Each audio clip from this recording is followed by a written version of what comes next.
ဿနာဖြေရှင်းခြင်းအမှုပညာရင်းရန်အသက်အရွယ်ဘဝအခြေအနေအားလုံးမှာကြုံရမယ့်ပြဿနာအားလုံးအတွက်အဖြေရှာပုံဖြေရှင်း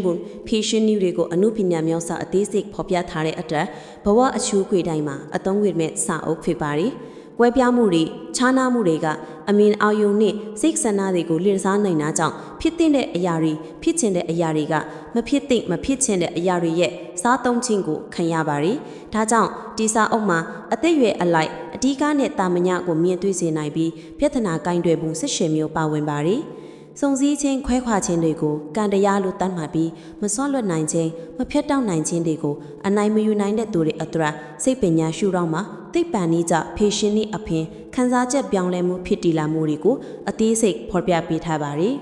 ။ကောင်းမွန်တဲ့ဘဝတစ်ခုကိုကလေးတယောက်ပိုင်ဆိုင်နိုင်ဖို့မိဘအုပ်ထိန်းသူတွေရဲ့အပြုမှုအရေးပါပုံကိုစာရေးသူရဲ့ research မှာနဲ့အနည်းငယ်ဖော်ပြပေးထားပါတယ်။